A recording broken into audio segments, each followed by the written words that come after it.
इस तनाज़ुर में हम बात करना चाहेंगे कि अगर हम फाउंडेशंस की बात करें, एनजीओज़ की बात करें, तो वो मुल्क की तरक्की में कितना अहम किरदार अदा कर रही हैं। और जैसा कि आपने इस एक्टिविटी की बात की, 17 सितंबर के होने वाली इस एक्टिविटी के बारे में भी हम डिटेल डिस्कशन करेंगे। हम स्टूडियोज़ में ज्वाइन कर रहे हैं नदीम अहमद खान साहब हैं, कन्वीनर हैं वर्किंग ग्रुप एहसास प्रोग्राम। सर, बहुत बहुत शुक्रिया आपके वक्त का, पाकिस्तान टेलीविजन न्यूज़ के लिए आपने वक्त निकाला। सबसे पहले 4 साल बच्ची ईशा से मुताल्लिक हम जानना चाहेंगे। कफ़ालत का जिम्मा उठाया है स्पीकर कौमी असम्बली असद कैसर साहब ने, जो कि कार खैर में उन्होंने बढ़ चढ़ कर हिस्सा लिया। और उसके बाद खुबैब फाउंडेशन की अगर हम बात करें तो कफ़ालत उसके हवाले की गई है। फाउंडेशन के खैर हम जानना चाहेंगे, इस एक्टिविटी के बारे में बताइएगा। और मज़ीद कार खैर के अगर हम इक़दामात की बात करें, कामों की अगर हम बात करें, तो क्या क्या काम सर अंजाम दिए जा रहे हैं सर? बिस्मिल्लाहिर्रहमानिर्रहीम। शुक्रिया आपका कि आज मैं आपके साथ यहाँ मौजूद हूँ। आज से 3 दिन पहले मुझे स्पीकर साहब की कॉल आई। अच्छा। और मुझे कहा गया कि मैं उनके साथ कंपनी करूं, हमने पेशावर जाना है। तो मुझे ख़ास तौर पे ये नहीं बताया गया था कि किस काम के लिए है। तो मैं सुबह को उनके घर गया और वहाँ से हमने अपने सफ़र का आगाज़ किया। रास्ते में मुझे स्पीकर साहब ने बताया कि एक बच्ची है जिसके दोनों वालिदैन की डेथ हो गई, वालिदा की भी और वालिद की भी, उनकी डेथ हो गई है। और उसके बाद इस बच्ची को किसी ने किफ़ालत में लिया और उस जिसने किफ़ालत में लिया था उसकी भी डेथ हो गई। ये दूसरा हुआ। और उसके बाद वहाँ पे कुछ ग्रुप है सवाबी और मर्दान के इलाके में, जहाँ से कुछ लोगों ने उसकी जिम्मेदारी ली, लेकिन उसकी एक तस्वीर स्पीकर साहब के पास आई। उसको सर पे चोट लगी हुई थी और उस चोट में कीड़े पड़े हुए थे। अगर आप उसको देखें तो वो इंतहाई तकलीफदेह कैफियत थी। सही। मैं सच्ची बात है, मैं सलाम करता हूँ स्पीकर साहब की हिम्मत को, असद कैसर साहब की, कि उन्होंने इमीडिएटली एक्शन लिया और बच्ची को लेडी रीडिंग हॉस्पिटल में एडमिट करवाया। वहाँ पे उसकी सर्जरी हुई और उसके सर पे जो ज़ख्म था उसको साफ़ किया गया।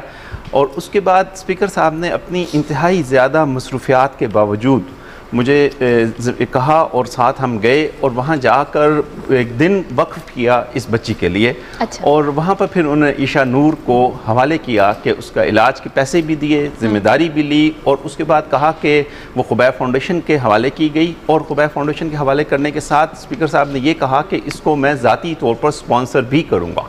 यानी ना सिर्फ हमारे हवाले की बल्कि उसकी जिम्मा भी। अच्छा, ज़रा मुझे ये बताइएगा नदीम अहमद खान साहब, ईशा नूर की तबीयत अब कैसी है? ईशा नूर अल्लाह के फजल से बहुत अच्छी है, ठीक है। 2 दिन में उसको डिस्चार्ज कर रहे हैं। हम अभी ये देख रहे हैं कि क्या उसको प्लास्टिक सर्जरी की ज़रूरत तो नहीं पेश आएगी, क्योंकि बहुत डीप सर्जरी थी। अगर ऐसी कोई ज़रूरत हुई तो उसको कुछ दिन और रखेंगे ताकि उसकी पट्टियाँ वगैरह बदलें और चेंज होने में मदद रहे। उसके बाद वो कहाँ रहेगी आपकी फाउंडेशन? हमारे पास आ जाएगी। हमारे पास खुबैब फाउंडेशन असल में यतीम बच्चों का इदारा है। यतीम बच्चों के लिए हमारे पास मुख्तलिफ शहरों में प्रोजेक्ट्स हैं। मुजफ्फराबाद में है, स्कर्दू में है, गिलगित में है, हमारी हरीपुर में बहुत बड़ा प्रोजेक्ट है हमारा। इस तरह पूरे पाकिस्तान में प्रोजेक्ट्स हैं हमारे, 11 प्रोजेक्ट्स हैं पाकिस्तान के मुख्तलिफ हिस्सों में। और हमारी ये बच्ची जो है, छोटी बच्चियाँ हमारी सरगोदा के प्रोजेक्ट में रहती हैं। सरगोदा में हमारे पास 300 बच्चियाँ हैं जो पूरे पाकिस्तान से मुख्तलिफ बच्चियाँ हैं जो वहाँ रखी गई हैं। तो ये बच्ची अपनी एज ग्रुप की बच्चियों के साथ वहाँ रहेगी। जी। अच्छा, हम आपसे मुतालिक जानना चाहेंगे, कन्वीनर हैं आप वर्किंग ग्रुप एहसास प्रोग्राम के, और एहसास प्रोग्राम से मुतालिक हम बात करेंगे। एहसास प्रोग्राम की अगर बात की जाए तो वर्किंग ग्रुप के हवाले से आपका क्या इश्तराक है, आपकी क्या इनपुट्स हैं और इस हवाले से क्या काम किया जा रहा है? एहसास प्रोग्राम के तहत आज से तकरीबन 1 साल पहले डॉक्टर सानिया निश्तर ने एक मीटिंग कॉल की यतीम बच्चों की, जो NGOs पाकिस्तान में काम करती हैं उनकी, और उसका कन्वीनर मुझे बनाया गया। और उसमें हमें कुछ टास्क दिए गए, जिनमें से एक टास्क ये था कि यतीम बच्चों के जितने इदारे पाकिस्तान में हैं उनके लिए स्टैंडर्ड्स बनाए जाएं। और दूसरा टास्क था कि उन इदारों को रजिस्टर किया जाए, यतीम बच्चों को हम डॉक्यूमेंट करें, उनके तमाम निज़ाम को हम दुरुस्त करें। तो अल्लाह के फजल से हमने उस पर एक बहुत खूबसूरत डॉक्यूमेंट डेवलप की है, जो पाकिस्तान के लिए एजाज़ इसलिए है कि ये डॉक्यूमेंट मुस्लिम वर्ल्ड में पहली डॉक्यूमेंट है जो standards for the orphan care है। यानी यतीम बच्चों की केयर करने के लिए एक बहुत स्टैंडर्डाइज सिस्टम डेवलप किया है, जो कि हम इम्प्लीमेंट कर रहे हैं। मेरे साथ मुख्तलिफ NGOs हैं, उन सारी NGOs के साथ हमने कंसेंट में ये डॉक्टर सानिया निश्तर की रहनुमाई में हमने ये डॉक्यूमेंट डेवलप किया है। और उसके साथ साथ हम एक पॉलिसी दे रहे हैं गवर्नमेंट को। और ये गवर्नमेंट ने पहली दफ़ा एहसास प्रोग्राम में पहली दफ़ा हुआ है हमारे अपने 22 साल कैरियर में यतीम बच्चों की खिदमत के, कि हुकूमत ने इनिशिएटिव लिया है यतीम बच्चों के लिए। एक तरफ एहसास प्रोग्राम हमारे साथ इसमें हिम्मत कर रहा है, और दूसरी तरफ मैंने ज़ाती तौर पर स्पीकर साहब की हिम्मत है कि उन्होंने ना सिर्फ ये किया हुआ है बल्कि एक प्रोजेक्ट वो सवाबी के इलाके में कर रहे हैं, एक प्रोजेक्ट वो इस्लामाबाद में करने का डिस्कस कर रहे हैं, एक प्रोजेक्ट उनका इरादा पेशावर में करने का है। पाकिस्तान में यतीमों की किफ़ालत और उसके लिए मदद करना, बेवाओं की मदद करना, ये एहसास का और इस हुकूमत का जो ये इनिशिएटिव है, ये सच्ची बात है। और ये एहसास किफ़ालत प्रोग्राम के अंडर आते हैं? जी, ये एहसास किफ़ालत प्रोग्राम के अंडर आएगा।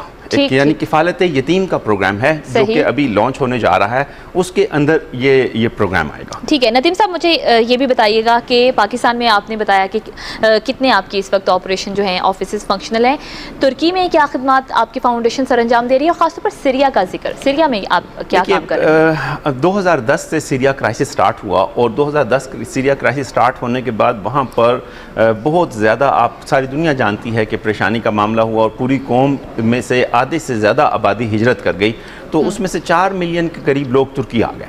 तो 4-4.5 मिलियन जो लोग तुर्की आए, तो उसमें बहुत बड़ी तादाद यतीम बच्चों की हैं। तो हमने सपोर्ट किया अपने वहाँ की लोकल NGOs को और गवर्नमेंट को, और उसके तहत हमने एक स्कूल कायम किया यतीम बच्चों का। रेहानली एक जगह है खताई शहर के जो बिल्कुल बॉर्डर पे है शाम के, उसमें यतीम बच्चे और बेवाएँ रहती हैं। वो बहुत बड़ा प्रोजेक्ट है। उसमें हम अल्लाह का शुक्र है ना सिर्फ ये बल्कि हम स्टैंडर्ड्स पे भी उन्हें सपोर्ट कर रहे हैं। पाकिस्तान का जो मॉडल है वो हमने उनको दिया है, वो वहाँ पर उस मॉडल को अप्लाई कर रहे हैं और यतीम बच्चों की किफ़ालत देखें। उसी तरह पाकिस्तान के रेफरेंस से हमने वहाँ एक पाकिस्तान बेकरी कायम की जिससे हम बहुत सारी रोटियाँ तकसीम कर रहे हैं। वोकेशनल ट्रेनिंग सेंटर कायम किया जिसमें शामी महाजरीन के लिए वहाँ पर मदद कर रहे हैं। तो तुर्की और पाकिस्तान के लिए खुबैर फाउंडेशन का एक बहुत अहम किरदार है जो अल्लाह ने हमें नसीब किया। सर, पाकिस्तान बैतुल माल की बात की जाए या एहसास प्रोग्राम की बात की जाए या फलाही तंजीमों की बात की जाए, आप एज अ कन्वीनियर काम कर रहे हैं। आपकी खिदमत से मुतालिक हम जानना चाहेंगे कि आपकी जानिब से जिस तरह से इश्तराक किया जा रहा है, यकीनन बहुत अच्छा इकदाम है जिस तरह आपने इससे पहले बयान किया। एज अ कन्वीनियर आपकी खिदमत हम जानना चाहेंगे, अभी तक क्या क्या इकदाम सर अंजाम दिए गए? जैसा कि हम तज़किरा किया पाकिस्तान बैतुल माल को लेकर, एहसास प्रोग्राम को लेकर, सो क्या कोऑर्डिनेशन इस मुतालिक की जा रही है और क्या इकदाम उठाए जा रहे हैं? देखिए, हमारा तो हम 99 से रजिस्टर्ड हैं। एक लंबी दास्तान है जो अल्लाह ताला ने खिदमत की ली है। अगर आप इस टेन्योर की ही फोकस गुफ्तगू करें तो उसमें यतीम बच्चों के रेफरेंस से हमने बैतुल माल के साथ अभी पार्टनरशिप में, इसमें DMD साहब हमारे साथ शामिल हैं। MD बैतुल माल खुद डायरेक्टली इंटरेस्ट ले रहे हैं कि जो कन्वीनियर हूँ मैं इस वर्किंग ग्रुप का जो ऑर्फन्स के लिए स्पेशली बना है। डॉक्टर सानिया निश्तर के साथ हमारी मीटिंग्स हो रही हैं लगातार, और हम यतीम बच्चों के लिए ये काम कर रहे हैं। इसमें जो गवर्नमेंट के यतीम बच्चों के इदारे हैं जिस तरह के एहसास के दारुल एहसास हैं जो कि बनाए गए हैं उनको, और जो मौजूदा इदारे हैं उन सब को देखभाल करना और उनके लिए काम को चलाना, उन बच्चों के सिस्टम्स को बेहतर करना, उस पर गवर्नमेंट हमारे साथ कोऑर्डिनेट कर रही है। हम इंशाल्लाह आने वाले दिनों में इसको प्राइम मिनिस्टर साहब के साथ मिलकर उनको प्रेजेंट करेंगे और ये किफ़ालत यतीम प्रोग्राम बहुत जल्द आने वाला है। ठीक, नदीम साहब बहुत अच्छा आप काम कर रहे हैं। मेरी दुआ है, हमारी दुआ है कि अल्लाह ताला आपको और ज़्यादा हिम्मत है, आप इसी तरह से कार्य खैर करते रहें और दुआएं समेटते रहें माशरे से। मुझे ये बताइएगा कि बहुत सारे लोग जो आपसे कांटेक्ट करना चाहते होंगे, जैसे आप यतीमों की कफ़ालत के लिए बहुत सारा काम कर रहे हैं, किस तरह से आपसे कांटेक्ट किया जा सकता है? अगर कोई ज़ेर सरपरस्ती बच्चों को देना चाहे या किसी को पता हो कि ये बच्चे जो हैं वो डिज़र्विंग हैं, यतीम हैं, इनकी कफ़ालत के लिए कोई नहीं है, तो आपकी फाउंडेशन को किस तरह पहुँचाया जा सकते हैं? राब्ता करने का एक्सेस, कोई इजी एक्सेस क्या है? इजी एक्सेस में एक तो हमारी वेबसाइट पर हमारी सारी डिटेल्स मौजूद हैं। इस तरह हमारा कराची में ऑफिस है, इस तरीके से हमारे सरगोदा में ऑफिस है, हमारा हरीपुर में ऑफिस है, गिलगित में है, स्कर्दू में है, हमारे मुख्तलिफ बड़े शहरों में ऑफिस हैं। ऑनलाइन फंड्स ट्रांसफ़र कर सकते हैं लोग। हमारे हेड ऑफिस इस्लामाबाद में है, उस पर हमारे साथ रब्ता कर सकते हैं। हमारे जो फेसबुक पेज है और दूसरे पेजेस हैं उस पर हमारे साथ रब्ता कर सकते हैं, और लोगों को शामिल होने की ज़रूरत है। अभी हमने एक नया प्रोजेक्ट वज़ीरिस्तान में शुरू किया है और इंशाल्लाह वज़ीरिस्तान के भी बच्चों को, क्योंकि वो इलाका भी बहुत डिप्राइव्ड है, उसके लिए हम कोशिश कर रहे हैं, और उसमें भी अल्लाह का शुक्र है कि वहाँ की मुख्तलिफ इदारे हमारे साथ हैं।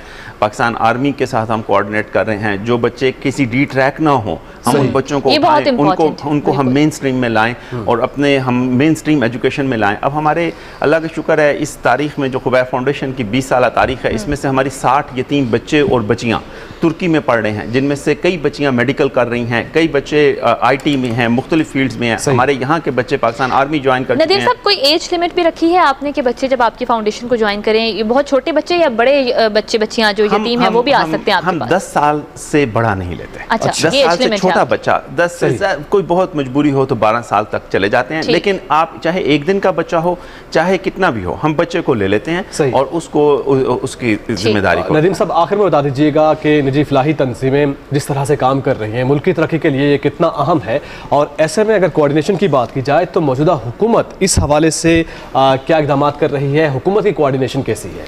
देखें, एक तो बात यह है कि माशरे की तरक्की के अंदर प्राइवेट सेक्टर का होना बहुत ज़रूरी है, और पाकिस्तान में बहुत ज़्यादा फिलंथ्रपी है, पाकिस्तान में लोग बहुत ज़्यादा देते हैं, पाकिस्तान में लोग बहुत ज़्यादा शामिल होते हैं, तो ये बहुत बड़ा इकदाम है और इसमें लोगों की तरफ से हमारे यहाँ बहुत मोटिवेशन है।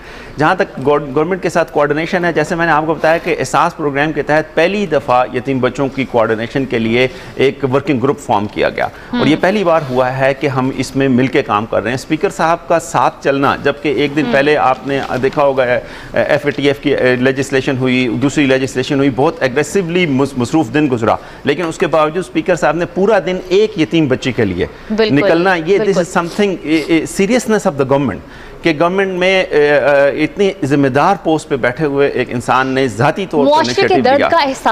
ये अल्लाह का बहुत बड़ा एहसान है कि इस हुकूमत ने बहुत बड़ी हिम्मत का मुजाहरा किया हुआ है, और कभी भी कोई चीज़ सामने आती है, हम कोई चीज़ बैतुल-माल के सामने रखते हैं, बैतुल-माल उस पर इमीडिएट एक्शन लेता है।